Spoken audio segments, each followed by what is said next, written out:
cómo va eso. No están todos aquí.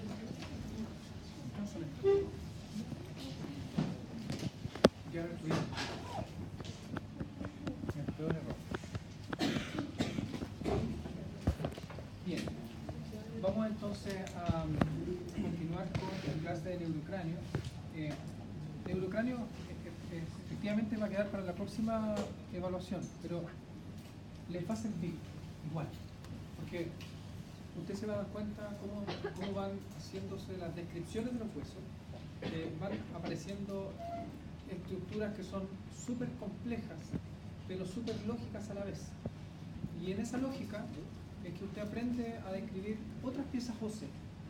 Por lo tanto, de nuevo empezamos a ver que hay un proceso estiloides, de nuevo empezamos a ver que hay de nuevo procesos semilunares, etc.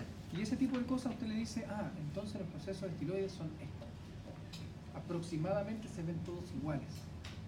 Entonces esto igual le va a servir. Ahora, esta clase es tremendamente importante para lo que viene en cursos superiores, ya sea en morfología 2 o en neurociencias.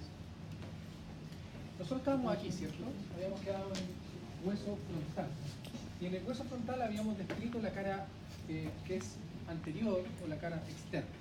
Pero habíamos dicho, habíamos presentado la cara inferior, y en la cara inferior habíamos dicho que se dividía en dos porciones. Una porción central o mediana que se denomina etmoido nasal, y una porción lateral que se denomina porción orbitaria. La porción orbitaria es poco accidentada, es cóncava, es una fosa, y mantiene una fosa que se denomina orbitaria, la cual tiene dos estructuras de importancia. Una por lateral es una fosa que se denomina fosa lagrimal, y por medial una rugosidad. Y esa rugosidad es para el cartílago, dijimos, de el músculo orbicuo superior del ojo.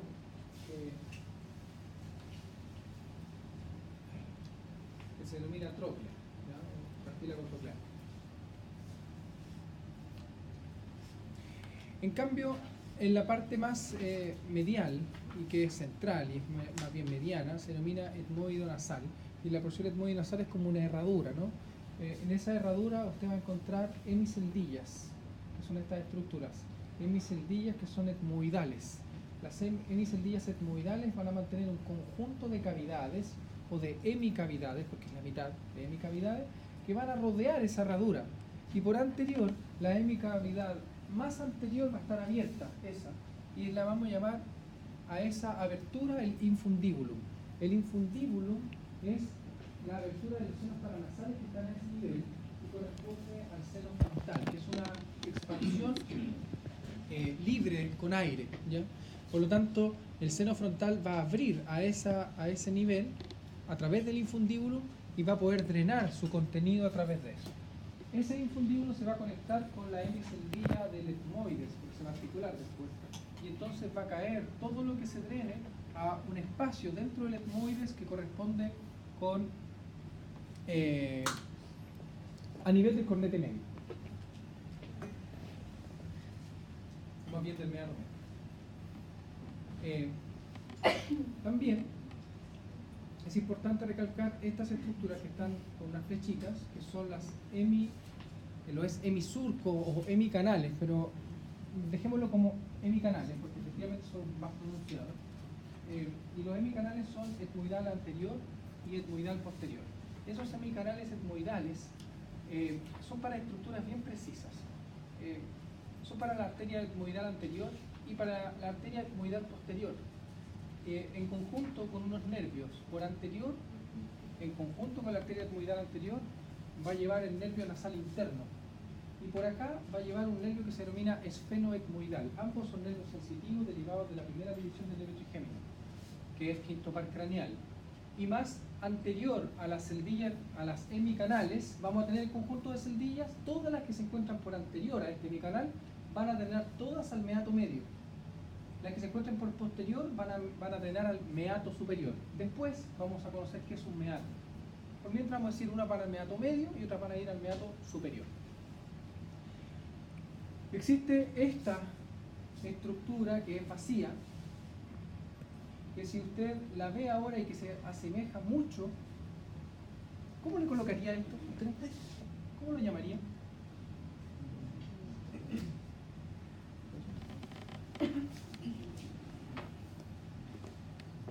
Se llama escotadura etmoidal del frontal. La escotadura etmoidal del frontal. No es una escotadura, es para el etmoides y le pertenece al frontal. Escotadura etmoidal del hueso frontal. Y luego tenemos una estructura central que se denomina la espina nasal. Pero no es igual a la espina nasal interna ni tampoco a la espina nasal anterior. Son otras. Por lo tanto, esta es la espina nasal del hueso frontal. Se ve por su cara anterior, desarticulada, se ve por su cara inferior, desarticulada, pero cuando se articula se esconde, no se ve la espina nasal. Se puede ver después en una radiografía.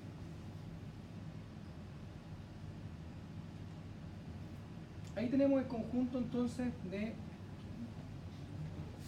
hemiceldillas, fíjense, pintadas, hemiceldillas, la más anterior, las infundibulares, que ahí mantienen el infundíbulo, por eso están pintadas de otro color.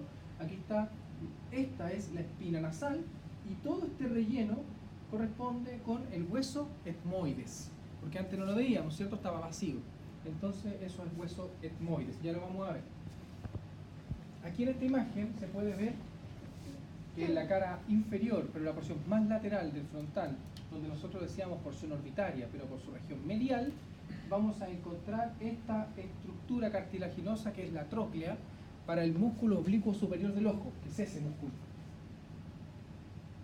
Es una tróclea para poder cambiar el ángulo de trabajo del músculo. Y esa tróclea, que es cartilaginosa, se va a insertar en el hueso frontal. Por eso es que mantiene una rugosidad, ¿ya? Por la porción orbital. Ahí estamos viendo un frontal entonces con sus dos porciones. Fíjense cómo se ve la escotadura, es bastante irregular en la realidad. Y sus hemiceldillas también son bastante irregulares, depende de cada hueso. Y después se van a formar en la articulación con el hueso etmoides celdillas de distintos tipos, pero celdillas, o sea, espacios aéreos, que son pequeños espacios para quitarle peso a los huesos de la cabeza. Cara posterior o cara endocraneal. En la cara endocraneal lo primero que llama la atención son unas fosas. Las fosas, que se denominan fosas frontales, que van a corresponder con las eminencias frontales laterales, pero ahora van a ser fosas frontales laterales. En la región mediana nos vamos a encontrar con un surco, y ese surco es para el paso del seno sagital superior. O sea que aquí vamos a tener un seno. Aquí vamos a definir lo siguiente. Dijimos que un seno, a nivel de osteología, era un espacio aéreo, ¿se acuerdan? Pero esto me estoy refiriendo a otro tipo de seno, a un seno venoso. Los senos venosos son estructuras símiles a las venas, símiles. Hacen las veces de venas, pero no son venas. Pero pasa sangre venosa y se constituyen en la cabeza. ¿Para qué? Porque no vamos a meter venas en la cabeza para que ocupen espacio. El espacio está ocupado por neuronas. Entonces vamos a ocupar las mismas meninges, las mismas estructuras que recubren el encéfalo, y de esas estructuras vamos a hacer unos pequeños tubos y vamos a decir, esta para actuar como venas. Y por aquí va a pasar la sangre venosa, en la misma meninge. A esas estructuras se le llama senos. Por eso que aquí yo digo, este es el surco para el seno sagital superior, uno de sus senos. ¿Se entiende? ¿Más o menos? Bajo esto nos encontramos con una cresta que se denomina cresta frontal interna. La cresta frontal interna, y hay que decir interna, se puede ver confundida con la cresta frontal o cresta temporal del hueso frontal que estaba por la cara anterolateral. Por lo tanto, esta es la cresta frontal interna. Y termina en una región que se denomina el foramen ciego. También se le denomina, o ustedes lo van a encontrar como caecum, y se pronuncia secum, pero significa ciego, foramen ciego. ¿Por qué es un foramen ciego? Porque efectivamente es un foramen real, pero tiene fondo. No es solamente un corte, parece un foramen real, en realidad es una fosa, pero como parece un foramen, porque es un foramen, entonces lo viene foramen ciego, tiene fondo. Y como tiene fondo, sirve no para el paso de estructuras, sino más bien es para la inserción de las meninges. Entonces las meninges se insertan ahí. ¿Sabe lo que es una meninge? No. ¿Membrana? ¿Ah? Una membrana. Sí, un conjunto de membranas que están envolviendo al encéfalo. ¿Ya? Después vamos a decir cómo se constituyen, etc. Pero las meninges deben tomar inserciones, son importantes, mantienen, ¿cierto?, el sustento del encéfalo y del tejido nervioso, y por lo tanto tienen que tener algunas inserciones. Van ahí. Y aquí nos volvemos a encontrar con esta escotadura, que era la escotadura etmoidal del hueso frontal.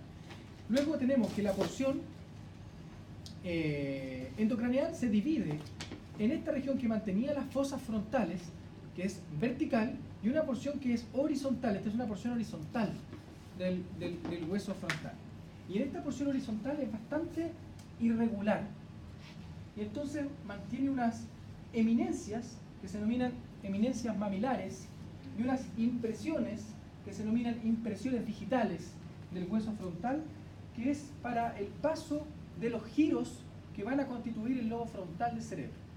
Entonces el lóbulo frontal del cerebro va a tener unos giros para posicionarse ahí, cerebro, y esos giros van a cambiarle la morfología al hueso, pero levemente. No tiene la forma de los giros. No la puede tener. ¿Por qué? Porque la porción horizontal forma parte de la base del cráneo. Y la base del cráneo tiene osificación de tipo cartilaginosa, porque está hecha para que no la modifiquen. Entonces las modificaciones se van a hacer de aquí para arriba.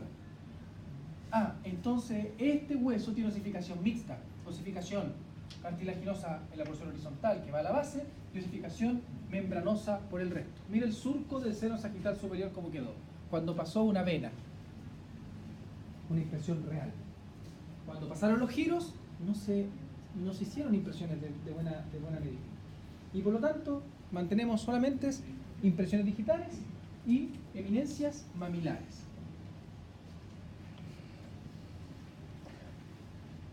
Adicional a lo que nosotros estamos viendo, aquí está el surco del seno sagital superior, ahí está la cresta, etcétera, etcétera. Ahí están las impresiones, las impresiones digitales, las eminencias mamilares, etcétera. Pero le estoy mostrando esto porque fíjense cómo se observan unos forámenes en el hueso. Unos forámenes que rompen la cortical interna, pero no alcanzan a romper la cortical externa. Solamente caen al diplo. Se denominan fositas granulares. Fositas granulares. Se encuentran en el hueso parietal, pero sobre todo, en el hueso frontal, pero sobre todo en el hueso parietal, la fosita granular. Y las fositas granulares son para que se alojen unas estructuras que se denominan granulaciones aracnoídeas. Y las granulaciones aracnoídeas son las que reabsorben la sangre que va pasando por los senos.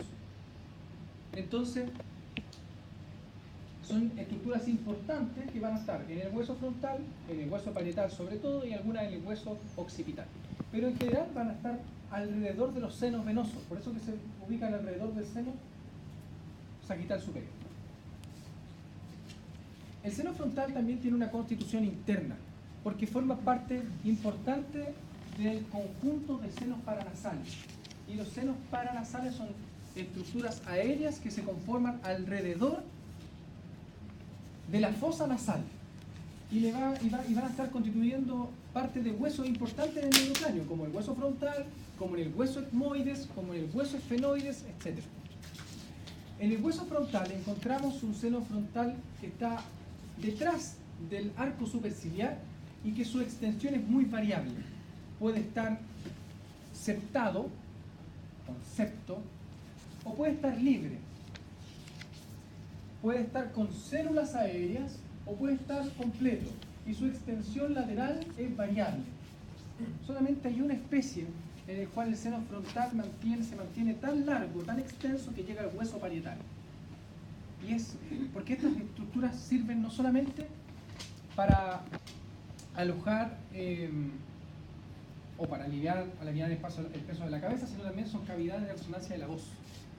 Por lo tanto, les dan el timbre de la voz. Porque si usted tiene tapadas los senos paranasales, su voz es seca, no tiene profundidad cuando está resfriado, por ejemplo. ¿Ya? Entonces son cavidades de resonancia de la voz. ¿Quién necesita cavidad de resonancia de la voz así potente? Si necesita unos senos paranasales maravillosos, los elefantes. mantiene de un seno frontal hasta el hueso parietal, es gigante. Aquí se ve, ese es el frontal, ahí se ve un seno, ese es el seno frontal. Y mire acá, otro seno, este es el hueso esfenoides, es el seno esfenoidal. Hueso parietal. El hueso parietal es un hueso del neurocráneo que forma parte más bien de la calota y por lo tanto tiene osificación de tipo membranosa. Y como tiene osificación membranosa, lo que pase por ahí lo va a modificar. Mire cuando pasó una fascia de un músculo y mire cuando pasó el margen de un músculo. Entonces, el hueso parietal tiene forma de una hoja de papel, pero obviamente convexa hacia la cara externa y una concavidad desde el endocráneo. Ahí tenemos un hueso parietal, pero tiene algunos detalles importantes para poder ser orientado y saber si es derecho o es izquierdo. El hueso parietal, por su cara externa o exocraneal, mantiene dos líneas importantes. Una línea superior, que es la línea temporal superior, y una línea inferior que se denomina línea temporal inferior. La primera para la inserción de la fascia del músculo temporal. La segunda para la inserción del músculo temporal propiamente tal.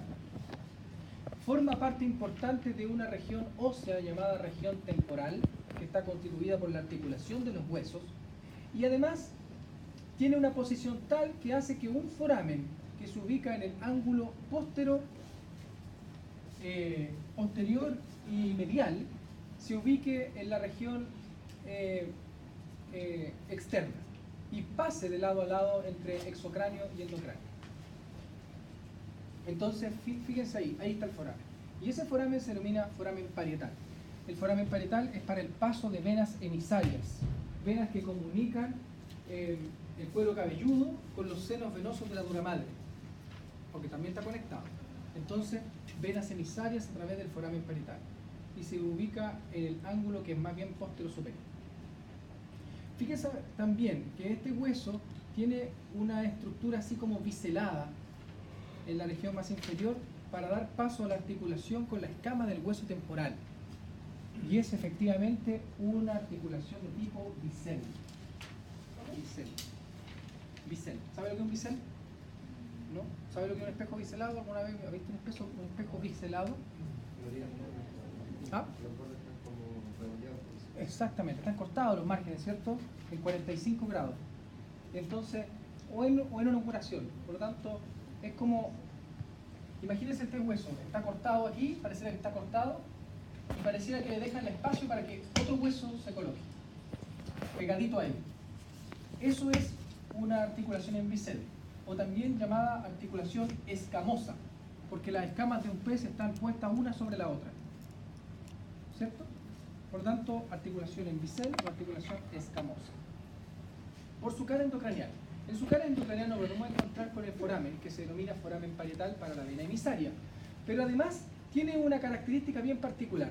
Mantiene una serie de surcos que son labrados en el hueso, puesto su tipo de osificación es membranosa y se denomina el surco de la meningia media.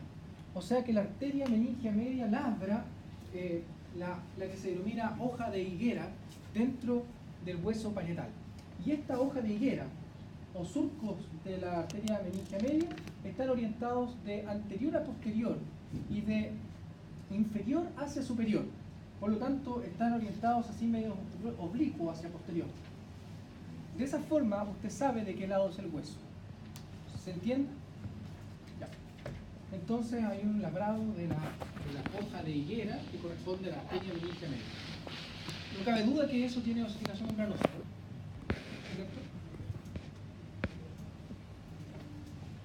Miren la visión endocraniana, que aquí le colocan visión inferior de la calota, porque está articulado con el hueso frontal y con parte del hueso occipital, pero ahí en el centro está en el hueso parietal. Y mire cómo se dan este conjunto de estructuras que se denominan las fositas granulares. ¿Para qué? Para alojar las granulaciones aracnoídeas. Y están alrededor de los senos venosos de la dura madre. Por lo tanto, este hueso parietal mantiene un hemisurco del seno sagital superior. Hemisurco. Eso quiere decir de que aquí va un surco bien tenue, pero cuando se articula con el contralateral, mantienen el surco completo del seno sagital superior. Que se puede ver ahí. Surco del seno sagital superior. Occipital. El occipital es un hueso un poco más complejo. Tiene una osificación mixta. Tiene 5 centros de osificación, 4 estables y 1 inestable. Ese inestable normalmente forma un hueso accesorio, pero mantiene 4 centros de osificación que se disponen alrededor de una estructura que se denomina eminencia occipital externa, que es una estructura ósea que usted la puede palpar en la nuca, ¿ya? Que es una protuberancia. Por tanto, se puede denominar también la protuberancia occipital externa. Y esa protuberancia entonces se mantiene palpable y alrededor se está formando los centros de osificación, al menos 4 centros de osificación en su porción que se denomina membranosa o su escama. Y algunos centros de osificación dispersos por su porción cóndilo-basilar, que es alrededor, que es la otra porción. Por lo tanto, este occipital mantiene 2 porciones. Una porción que se denomina escamosa, que se ve acá, y una porción que se denomina cóndilo, porque están los cóndilos del occipital, cóndilo basilar, puesto que aquí está la base. Cóndilo basilar. Es un hueso que es irregular, es un hueso plano y tiene porciones. Y esas porciones son para la descripción. Tiene varias visiones, pero nosotros vamos a decir que finalmente, por su posición, como se encuentra orientado como la base del neurocráneo y que los extremos de mis dedos son la escama del hueso, mantiene una visión que es externa, pero es inferior. Y es una porción endocraneal que es superior, ¿ya? Cara posterior o exocraneal. Esta cara posterior mantiene una porción escamosa y una porción cóndilo-basilar. En el centro de la porción escamosa se mantiene esta protuberancia que se denomina protuberancia occipital externa. De la protuberancia occipital externa nacen unas líneas que se denominan las líneas nucales superiores. También en la Target las nombran como las líneas nucales supremas. No confundir, porque muchas veces se dice que existe la línea nucal superior y suprema aparte, y no, son lo mismo. Línea nucal superior y línea nucal suprema. La línea nucal inferior nace desde una cresta que se denomina la cresta frontal externa. La cresta frontal externa entonces nos proporciona la línea nucal inferior. Esta línea nucal inferior atraviesa de lado a lado hasta proyectarse a una región que va en conjunto con la proyección de la línea nucal superior, que se denomina el proceso yugular. Es decir, que se proyecta lateralmente hasta llegar a este espacio, a esta estructura, a este proceso, que se denomina el proceso yugular del occipital. Ambas líneas sirven para inserción, importantes inserciones musculares de los 4 planos, más bien de los 3 planos de los músculos de la nuca, porque el 4º plano no toma inserción ahí, pero gran parte de los músculos de la nuca entonces toman esa inserción. Y como tiene osificación membranosa, ¿qué pasó? Quedó labrado, ¿cierto? En la cresta occipital externa se llega finalmente a un foramen que es enorme. Y ese foramen enorme se denomina magno. Foramen magno. El foramen magno del occipital. Alrededor del foramen magno se van a posicionar, y por lateral, 2 cóndilos, que se denominan los cóndilos del occipital y tienen forma de una huella plantar de un zapato, puesto que se iban a correlacionar, ¿cierto? Iban a articular con las huellas del zapato que tenía el hueso atlas. Perfecto. No nos vamos a ir a la porción cóndilo-basilar, solamente vamos a hablar en otra visión, ahora, en otra imagen de la porción más inferior. Para poder observar la porción cóndilo-basilar, tenemos que cambiar la posición al hueso, que antes nosotros estábamos viendo la escama, y poco estábamos viendo los cóndilos. Una vez que hemos rotado un poco el hueso, vemos que la escama se perdió, pero vemos bien la porción cóndilo-basilar. Y aquí sí, el foramen magno y los cóndilos del occipital. A nivel de los cóndilos del occipital y sabiendo de que esto es anterior y esto es posterior, veremos que el cóndilo maneja forámenes que van a estar por anterior a él y forámenes que van a estar por posterior a él. El foramen que se denomina condilio anterior, foramen condilio anterior, está siempre perforado.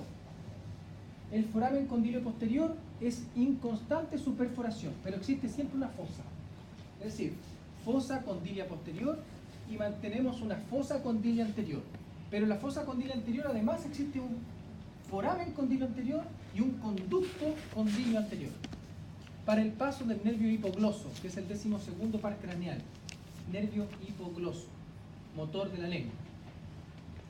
En cambio, por la región posterior mantenemos una fosa condilia posterior, que no siempre está perforada con un canal y un conducto, un conducto y un foramen.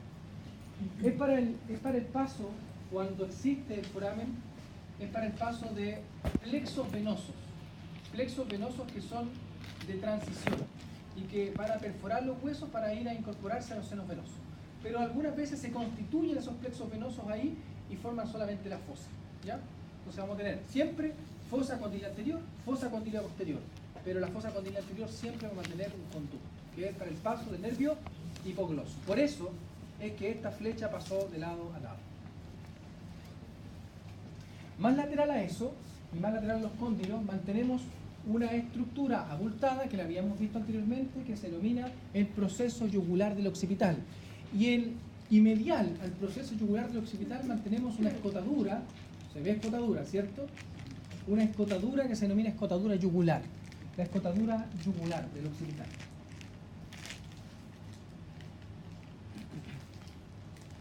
Antes de que vamos a la imagen. Por anterior al foramen magno, nos vamos a encontrar con un tubérculo. Aquí no se ve, pero créanme que existe un tubérculo para la palpación. Y ese tubérculo se denomina tubérculo faríngeo. Es para, efectivamente, la inserción de las porciones que son membranosas de la faringe.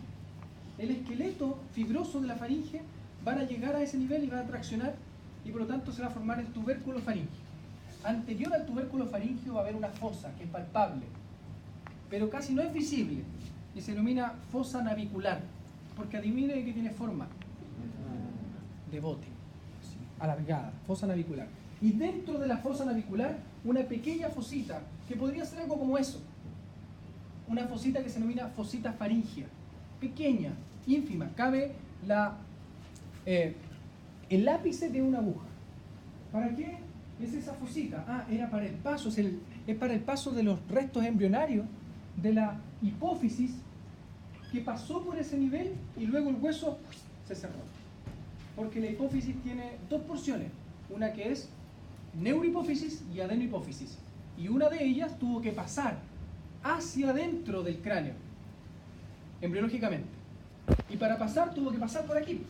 Entonces pasó, se fue al otro lado y esto se cerró y dejó un vestigio que es la fosita faríngea. Por lo tanto tenemos un tubérculo faríngeo, tenemos una fosa navicular y dentro de la fosa navicular una fosita faríngea. Esta región se denomina región basilar del occipital. Región basilar del occipital. Pero si nosotros vemos esa misma región por endocráneo, se le denomina clivus. Clivus, o sea que la región basilar del occipital solamente en visión exocraneal. Y es rugosa. Aquí entonces se puede ver, miren, eso que está ahí, apenas se ve, pero miren, es la fosa navicular. Y aquí está el tubérculo faríngeo. Y usted tendría que buscar dentro de eso si es que se ve la fosita faríngea. Aquí estamos viendo los cóndilos del occipital, foramen magno. Pero aquí empezamos a ver otras cosas. Es que yo les dije que cuando el cráneo se articula, cambia. Entonces lo que yo le estoy diciendo solamente son huesos por separado. Una vez que usted empieza a leer huesos, cuando usted ya se sepa los huesos por separado y usted articula el cráneo, lea cráneo general. Cráneo general. Es decir, cómo se observan y qué cavidades y qué estructuras se forman cuando el cráneo se junta. ¿Ya? Porque yo le decía, por ejemplo, que ahí está la escotadura yugular del occipital, pero mire, después se une con otra y forma un foramen. Y ya no es escotadura. Cara endocranial. La cara endocranial del occipital igual se pueden observar o visualizar la porción escamosa y la porción cóndilo-basilar. La porción escamosa es esta, ¿cierto? La porción cóndilo-basilar acá. Pero en esta visión se ve mucho mejor la porción escamosa. Y dentro de la porción escamosa llama la atención una estructura central, que es también una eminencia. Y esa eminencia se denomina eminencia occipital interna. La eminencia occipital interna mantiene el centro de la división de los senos venosos de la dura madre que se proyectan a este nivel. ¿Y qué son? Los senos laterales, ¿qué son estos? Senos laterales, surco del seno lateral, surco del seno sagital superior, que pasó por el frontal, pasó por los hemisurcos del parietal y después llegó al occipital y terminó siendo parte de la confluencia de los senos venosos. Y esa confluencia se puede visualizar en osteología como la cresta occipital interna. Antiguamente se le denominaba esta región blanda, está los senos, la prensa de Erófilo. La prensa de Erófilo. Más inferior a esta eminencia se ve un surco. Ese pequeño surco que después se transforma en una cresta va a ser el surco del seno sagital inferior y después una cresta occipital inferior. Puede haber un surco, puede haber una cresta, puede no existir una y existir la otra. Pero nosotros decimos que hay las dos, depende. Surco del seno sagital inferior o surco del seno occipital, surco del seno sagital inferior o surco del seno occipital, y la cresta occipital interna que se abre finalmente al foramen magno. Y esta estructura cruciforme nos delimita fosas. Fosas que van a ser occipitales superiores, 2, y occipitales inferiores. O fosas cerebrales y otras fosas que son inferiores, que se denominan las fosas cerebelosas. Es decir, que existen fosas superiores que son cerebrales y fosas inferiores que son cerebelosas para el cerebelo. Dimos vuelta al hueso, porque lo que estábamos viendo antes era esta visión.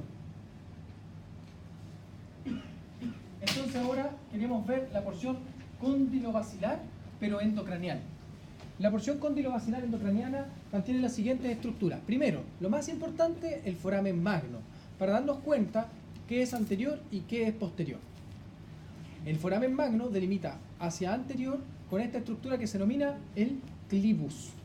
El clivus es una estructura lisa, no tiene accidentes, y es para el paso y para que se aloje ahí el tronco del encéfalo. Tronco del encéfalo que mantiene una angulación tal que queda recostado sobre el clivus.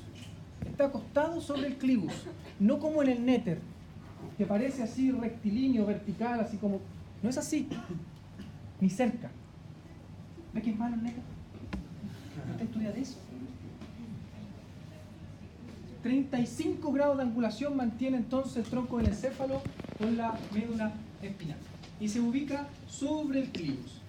Mire como además lateral a esta región que se denomina clivus, y ahí se ve mejor que acá, un surco pequeño, ínfimo, que es el surco del seno petroso inferior, surco del seno petroso inferior. Y el surco del seno petroso inferior, mire, por el margen termina en una eminencia que se denomina proceso intrayugular. El proceso intrayugular se continúa con la escotadura yugular y después nos encontramos con un tubérculo yugular para terminar finalmente por allá en un proceso yugular. Entonces tenemos un tubérculo intrayugular, un tubérculo yugular, un proceso yugular, una escotadura yugular y un surco delimitado detrás del tubérculo yugular. Surco del seno sigmoide lateral. Surco del seno sigmoide lateral. Y esto ocurre de la siguiente forma, mire, a ver si se lo imagina. Yo creo que se lo va a imaginar. Una vez aquí, una vez acá.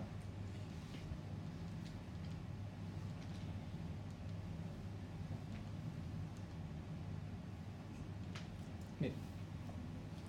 Yo les dije de que este surco era para el surco del seno lateral, ¿cierto? Se imagina que aquí va una vena, pero este seno se denomina surco sigmoide lateral completo. O sea que tiene una porción lateral o transversa y una porción sigmoidea. Sigmoidea. Por lo tanto, una porción lateral y una porción sigmoidea. Entonces, cuando yo le digo acá, que esta es el surco del seno sigmoide lateral, me estoy refiriendo a que es la porción sigmoidea del mismo seno. Solamente que el seno lateral lleva por aquí, sale aquí, tiene una porción en otro hueso y una en el mismo hueso occipital. ¿Sí? Entonces nos vamos a encontrar que, por ejemplo, el parietal en su ángulo inferior y anterior mantiene también un surco para esto, surco del seno sigmoide, y el occipital también.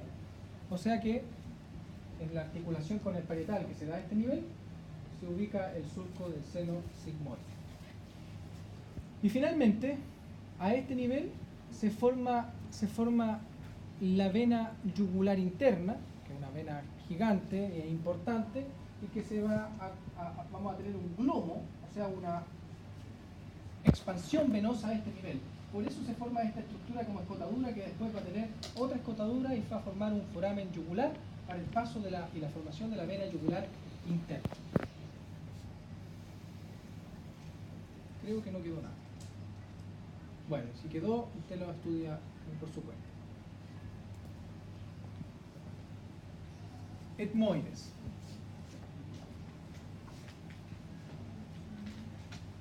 ¿Cómo vamos hasta aquí? ¿Dudas?